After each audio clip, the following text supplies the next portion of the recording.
Yes. Okay. So we're in James chapter 2, verses 14 through 16. Last time, I kind of went over some things last time because we hadn't had what? Oh, um, do you need, Justin, you good? You need something? She's let me share. Oh, that's nice. So here we go in James chapter 2. James chapter 2, verse 14 was last week. Before that, I just gave you a quick little reminder that James, the half brother of Jesus, is the one who is writing this book. He is writing it to as a Jew to other Jews, but he is writing it as a believer to other believers. And that's where the connect point is that we have with this. The insights that he gives into this are very remarkable, because even though he in the first century is writing to other first century believers, and some of the things that are going on back then still seem to be happening today, which I wish we were smarter, better, stronger, like the $6 million man, but we're not. We just don't seem to catch on as time marches on. So he makes it clear to us in verse 14 about profit. And I think that's very important to us. It says, verse 14 of chapter 2 of James, what does it profit, my brethren, if someone says they have faith but does not have works? Can faith save him? And that's the question there. He's not questioning whether faith is a necessity to salvation. He's saying that kind of faith. We talked about it last time, that the structure of that sentence in the original Greek maybe doesn't do it justice as we translate it into English, and therefore can be a little confusing. But as we look at that structure, we see that faith is that belief, it's that conviction. And there we see that as he says, can faith save? Now that's the translation I'm reading. We looked at some of the other translations that we have, and there's actually better translations out there because there's a word missing. What's that word in that in 14? That the word that is very important, and discounting that word is kind of a reason why sometimes people read this in the English and go, oh, I don't get that. Is James saying that faith is not going to save you? Well, Paul says that faith is going to save you. No, he's not saying that. He's not saying that. He's saying is that kind of faith. Okay? If you are leaning into a life lived for God, but it does not produce anything notable, then is that really kind of faith? Is that really faith, or are you just kind of going through the motions? Now, understand that as a Jew, he's writing to other Jews, right? So, culturally speaking, Jews were people that always needed a sign. They had been living with the law for 1,500 years, so works was a big thing for them. They had to do things. If you look at the law, there's so many, the law is so detailed and stuff. And as the law marched on, the Pharisees and the Sadducees and some of the religious elite would add things to that law to maybe expound a little bit on things, right? There's, one example is that part of the law says that if the Levites, well, the priests, which were of the descendants of Aaron, if they did not do their washing before they did a offering, if they approached the altar, just approached the altar where the sacrifice was supposed to be done, if they didn't like wash their hands before they did that, if they approached the altar, they would die instantly. Okay, so because of that, the Levites and the people of and the descendants of Aaron and those, they made it.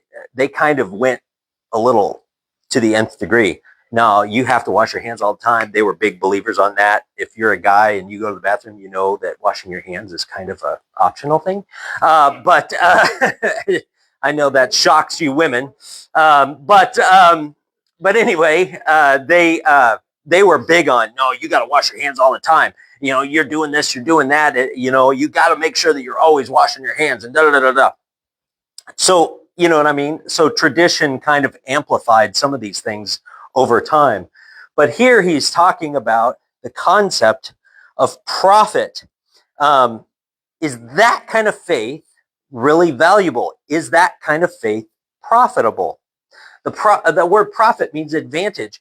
Is there an advantage to having head knowledge versus actual application of that knowledge in your life? Is that really beneficial to you? Is the question. He talks about works, and he talks about that word means the business of your life. As you conduct the business of your life, if you believe in Jesus, but you don't let it affect the way that you live the business of your life, is there an advantage to that? Is his question. That's a valid question. It's a valid question. He is not saying that faith is not enough. You have to have works. That's not what he's saying. He's saying that you need to have some kind of byproduct of that faith. And that is what we learn in the next section that we're going to talk about in 15 through 20, because he gives a really good example of that and really explains that out, actually in 4 different areas. If you can't tell, I already wrote it down because I'm being organized. He gives basically 4 different areas in the verses 15 through 20 that give us an understanding of the characteristics of what genuine faith looks like. All right? What genuine faith would look like in the life of a believer. Not the way it's perceived, but the way it looks like. Okay?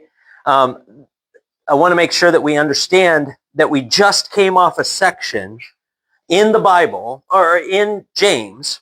The first part of chapter 2 was about what? Was about not being biased by, what's the word I'm looking for? Oh, I'm losing my mind. It starts with a P. Prejudiced. Whew, wow, that hurt. Not being prejudiced about somebody because of the way they look, or or that type of a thing. Because somebody may look one way and be another on the inside. He just got done talking about prejudice. So here we need to make sure that right off of that idea, we also understand that he's talking about faith in action. He's not talking about you need to prove yourself. No, he's talking about how your faith should be a byproduct. It's not about the perception that other people have of you, because once again, prejudice can show that you could act really cool on the outside, but be really nasty on the inside. Don't judge a book by its cover. Instead, true faith on the inside should be the byproduct of that, should be some kind of evidence, right? And that's what he's trying to get us to understand.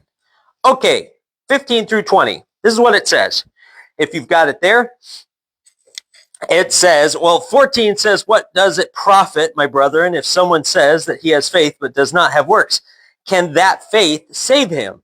Verse 15, if a brother or sister is naked and destitute of daily food, and one of you says to them, depart in peace, be warmed and filled, but you do not give them the things which are needed for the body, what does it profit?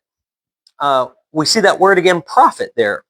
What does it profit? Thus also faith by itself, if it does not have works, is dead.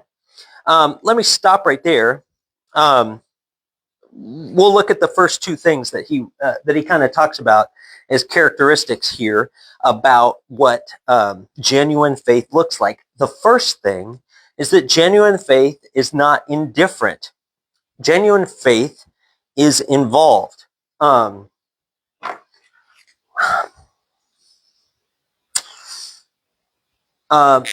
me put faith.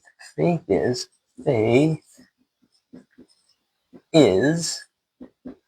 and then we'll go involved. Faith is involved. Okay? Involved.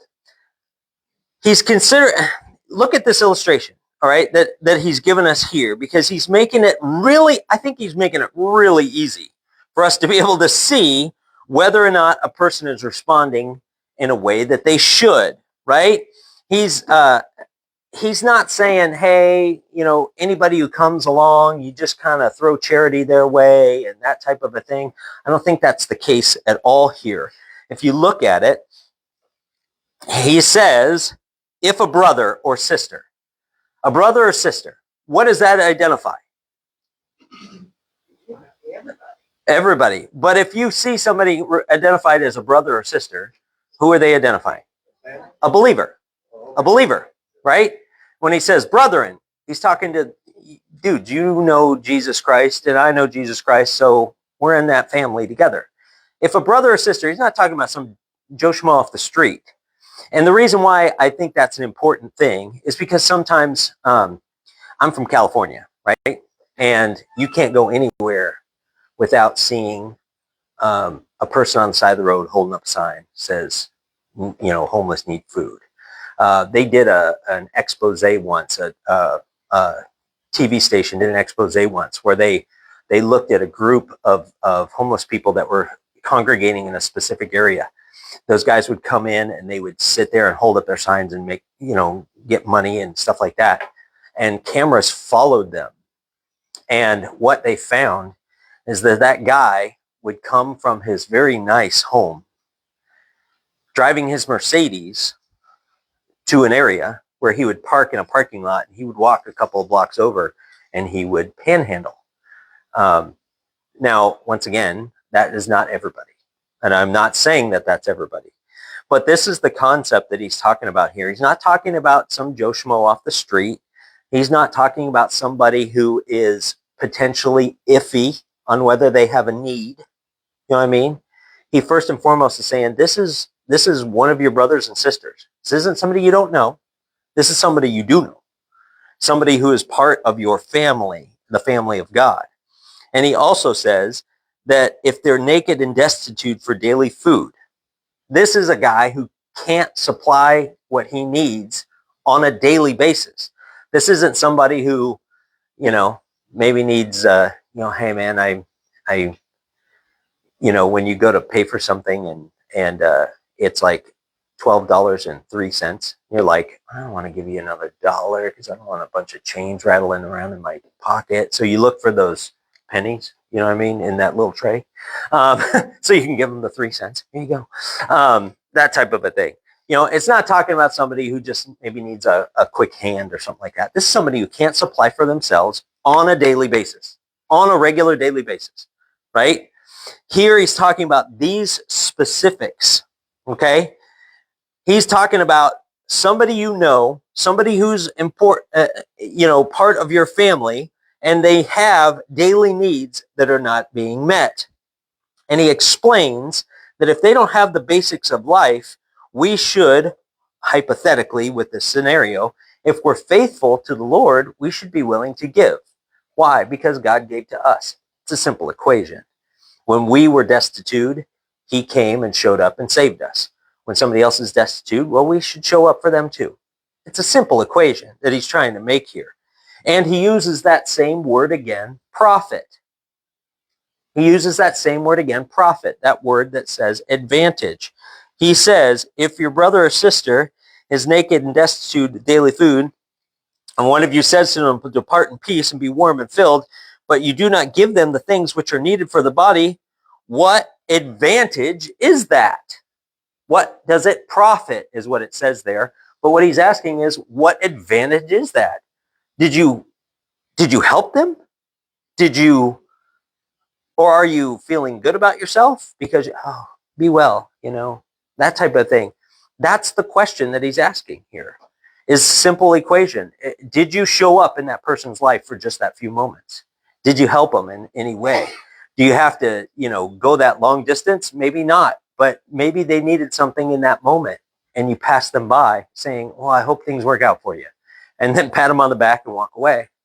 So here's that concept. What kind of profit is that? What kind of advantage is that? And I think that is something universal. It's interesting that the Apostle John in 1 John 3:17 talks about that same thing. And I think it's interesting because, once again, you have Jewish this Jewish culture, one Jew talking to other Jews. So you're talking about this Jewish culture, right? When Paul talks to Gentiles and stuff, there's kind of an assumption given sometimes that they are already destitute because they don't view themselves in the light of being God's chosen people. But when you see Jews who have that kind of level of kind of arrogance, it's kind of funny that he kind of shows up this way. First John 3:17 says, "But whoever has the world's goods and sees his brother in need and closes his heart against him, how does the love of God abide in him?" He's asking that same question. Same question. Not in the same way, but the same question. Once again, he's a Jew talking to other believers. And that's kind of that same kind of culture that he's trying to address there. Is there genuine love in your heart? And are you expressing that general love? Are you actually showing up in their lives and letting that real faith produce compassion for that person, right? And that's kind of the first section that he's talking about here. If you say to them, "Depart in peace, be warm and filled," but you don't do anything about it, is that of any advantage? That's the question. Normally he doesn't expound a little bit further, but right now he does that. And I love that question because it really illustrates something fantastic for us. Thoughts, comments, questions? I'm good. Oh, nice. I feel like Yeah. he's not just saying that we should take care of our fellow believers. I think he's telling us we should be taking care of. Oh, for sure. Oh, for sure. I think so too. But I think the idea of making it personal is, once again, goes back to some of the stuff that Paul talks about. It's easy to love the lovable, right? Right. And it's hard to love the unlovable. But he calls us to do so anyway. God has called us to do that. I think he makes it personal in this way, that if you see somebody who is your brother or sister and you know that they need something, and it's not somebody off the street, I'll tell you right now, it's sad for me, but when I lived in California, everybody has got their hand out. You can't go get gas in the gas station. You can't go put gas in your gas can. Well, somebody comes up to you and asks you or hits you up for food or money, right?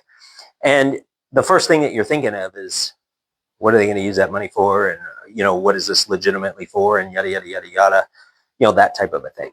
And it makes you harden your heart towards those people, right? Not that you don't want to help them, but you don't know if you're really helping, I personally can't afford to help everybody. Yeah, right, exactly. I go to the grocery store, and the grocery store, I'll stop and buy things here and there sometimes on my way home. You go to the grocery store and you buy a bunch of stuff and you go home and you realize yeah. You go to the grocery store and inevitably you forget something. So on my way home, I'll say, "Hey, do I need to go pick something up?" "Yeah, can you go pick up a gallon of milk or whatever? Something just ran out." Yeah. So I'll go pick something up. So I'll go to the grocery store sometimes 2-3 times a week. And it's only to buy one or two things. It's not like I'm spending $100 each time.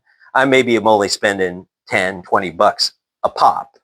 But every time I do, they say, "Would you like to round up for this?" Yeah, exactly. Could you round it down for me? Nah, I don't say that because it's not their job to do that. But they ask me that all the time. Do you want to round it up? Well, the first time they ask me, I might be inclined to say yes for St. Jude Medical or whatever research. Absolutely round it up. Add $1 on there, $2, $5. Add something on there. Then 2 days later, I come back. They ask me the same question. "Do you want to add something onto that? Do you want to round up?" "Well, like 2 days ago, I just gave you $10. Like, "No, I don't want to do it." Now you feel like a jerk. The kids don't matter, that type of thing. And then the next day you come in and you buy something else for $5. "You want to round that up? You want to do that?" "No, I don't, because I did it 2 days ago." That type of thing. It's the full court press, right? And you feel like that. like But that's life. I mean, that's you know. it's the same way. Like in the retail where I work, I go get a soda. Every night, about once every other week, we're like, okay, 4-H is asking for money, St. Jude's is asking for money, whatever. And like you said, you can only round up so much. Yeah. But it's kind of, I think, like in verse 17, what I was reading there, it says, if you don't have the works, it says. We're about to get to 17. Well, I was just reading that, and not to get into it. I think we, like you said, it's like I tell my girls all the time, do your part. You know what I'm saying? Do your part. Make sure that when it's all said and done, you've got peace in your works. You've done your part. You may not be able to done it every single time. Right. But yeah, you have to get to that point where, okay, I done what I could and have peace in that. Right. You see what I'm saying? Right. No, I get you. And that's the idea. And that's the idea. So here, genuine faith needs to be not indifferent. Okay? It needs to be purposeful. It needs to be involved, right? Does it need to round up every time you go to the grocery store? No, it does not. It doesn't need to look like that. But if you legitimately know somebody in need and they're asking for help, maybe we could help them. Or even if they're not asking for help, if you see a need and you're like, well, maybe I could help them out. Or maybe I could give to an organization that helps them out, or whatever that looks like. I don't know what that looks like in your life. I'm just saying that what he's saying here is that if you have a connection to somebody or something, then what profit is it to just go, oh, I hope everything works out, and just walk away? If maybe you can't give them $1 million, but maybe you can pray for them. Maybe you can call them. Maybe you can text them, encourage them. Maybe you can send them a letter or a note or something or a card. It doesn't have to be a grand gesture. All right. It can be just an encouragement. And that's what we as the body of Christ are called to do, to build each other up. The second thing that he talks about here is in verse 17, as Earl starts to let us know.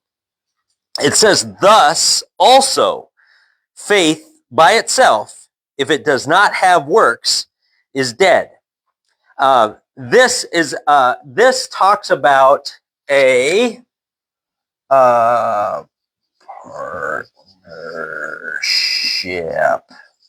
partnership. I got a few minutes here. I can do this. Partnership. Okay. This talks about a partnership. Why do I say it talks about a partnership? Because here it says that if faith is by itself, okay, what does faith by itself looks like? What does that look like? Faith by itself. You believe, but you don't help. Yeah. Pass the word. You don't teach. You don't. Right. Help. Right. Exactly. If you are laying on the side of the road, you just hurt yourself, broke your leg, having a hard time breathing, you're passing out, whatever that looks like, you're on the side of the road, and somebody comes up and they lay down and they're like, oh my goodness, this person's in need. What do they say? Is there a doctor in the house? And what does that doctor do? Responds. Why? Because they have an oath that they took, that they will do no harm and they will help those who need help, right? If that doctor has been working 18-hour shift and he just got done doing, 1,000 things at his work and trying to help people out, and he's trying to get home, and all of a sudden there's this guy passed off on the side of the road, he may not want to, but that doesn't change the oath he took to help people. And that may be all it takes. And here, the same kind of oath, I guess you could say, is the idea that we have. Once again, we looked at this concept before with James. James says that word dead. It really kind of gives us it talked about temptation. When temptation is full grown, it brings forth death, right? Does that mean if we sin, we're dead? Well, yeah, it kind of does, but not that kind of death that you're thinking of. It's a Jewish tradition. It's kind of a hyperbole that Jews use with other Jews. that if you're not living a life that's alive in Christ, you're living a life that's dead inside. And that's what he's talking about here. When he says this kind of a concept, when he talks about this, he says, if faith by itself, if it's all by its little lonesome and it doesn't produce anything and it doesn't go anywhere and it doesn't do anything and it doesn't show anybody anything, then is it really faith? Or is it just the head knowledge that you have and you don't do anything with it? And that brings forth the question again, is that really faith that you have? You know, once again, I'll use the, I don't think Alabama played, so I'm safe this time. If you're an Alabama fan and you're a closet Alabama fan and you don't say anything about it or whatever, you know, and you go to a game and you sit there and you don't do anything and you just watch the game, are you participating in it? Are you being part of it? Are you cheering with the fans? Are you doing, no? Or are you walking around town with an Alabama hat, an Alabama shirt? You show that you're connected with that team. It's your team. You love it. You're into it, right? If your excitement for that thing does not produce something, how would anybody ever know that you even cared about them, right? How would they even know that was even part of your life? How would they know that that's even part of who you are or an aspect of who you are? Guy at the bank asked me the other day, he goes, hey, did you watch the game last night? And I went, no, I did not, because I don't watch football games. Sorry. I don't watch football, and I feel bad saying that to the guy because he's trying to connect with me. And I want to connect with him in that way. I just can't connect in that way because I don't watch football. But I didn't say that to him. I'm like, no, I missed it, on purpose. Was the end of that story that I didn't tell him. I missed it on purpose. But I said, no, I missed it. He's like, oh, it was a good game. I go, no, that's good. That's awesome. I'm glad you liked it. That type of a thing. But it shows that that's part of who he is.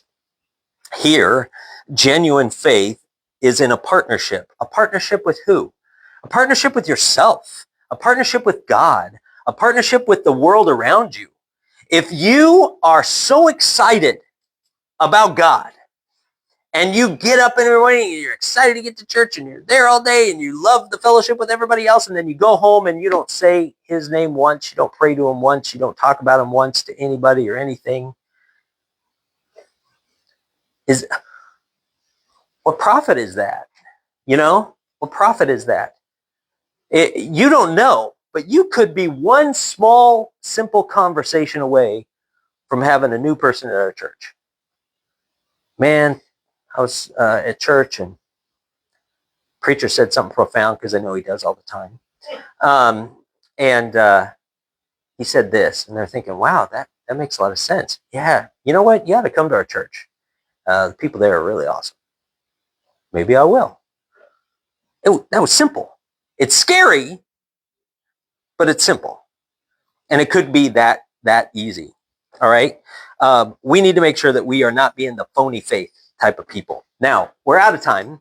And we'll talk about the other two things that are very genuine in what they are and how we need to make sure that we know that faith is involved. Faith has partnership. So we'll talk about the other two things next time. Anybody have any thoughts, comments, questions, observations? Ma'am. In Brazil, it's even worse than where you come from, as far as people are meat. And lots of times you never know if they really believe it or not. But I would always use this train of thought. It's my responsibility to help. Mm-hmm. And they're going to give responsibility to God if they believe it or not. Right. What if that person is hungry? Yeah. And another thing is, if we are in a relationship with God, God always puts it on your heart to do it or not. Right. But we're not here to judge. Right. That is careful. And one way that I contended with that is there's this place called the Old Spaghetti Factory. If you ever go to California, I highly recommend it. It's very good. We would go there to have dinner, and there would be a woman who's out there every weekend. Same woman every weekend. And we talk to her and we have conversations with her and stuff like that. She's not some Joe Schmo. We know her now. we'd go in, buy her a gift card, and bring it to her. I know what that money's getting used for, to make sure she gets fed. And am I doing that for her benefit or my benefit? I'm doing that for her benefit. I want to help, so I'm doing it. How I'm helping is in the manner in which that may be of benefit to her. But you're 100% right. That's not my place. That's not my. I'm not the judge of other people. That's God tells us all the way back when Samuel was trying to find David, the new king of Israel. God tells him, it's not your place to judge the human heart. I'll take care of that one. You just do what you're supposed to do. And that's a lot what James is telling us right here. Just do what you're supposed to do. I'll sort out the rest. Thank goodness God will do that, because that's way above my pay grade. Let's pray so we can get out of here, because whoever's doing the Sunday school class is talking a lot. Dear Lord, thanks so much for this chance that we can look at this. And sometimes this is a hard look at ourselves. James is being very straightforward. He's being very direct. And he's talking in the first century to other first century believers and other Jews. But what he's saying does translate to us today. Dear Lord, help us to not make rash judgments. Help us to not share our faith with those around us. It doesn't have to be in a grand gesture. Lord, you have put things on our heart that give us the opportunity to show your faith in so many different ways. It could be an encouraging word. It could be the door opened for somebody who's got their hands full, or helping somebody out to their car from the grocery store. I don't know what that looks like, dear Lord, but we do. When the time comes, we might be able to show our faith in ways that could be of great benefit to people around. Dear Lord, help us so that when people see our lives, they see you in it. And that they know that you are an important part of who we are, just as much as we might, like a football team or a baseball team or whatever, that they will know that we are committed to you. Dear Lord, help us to share that faith. And we ask this in Jesus' precious name. Amen. All right.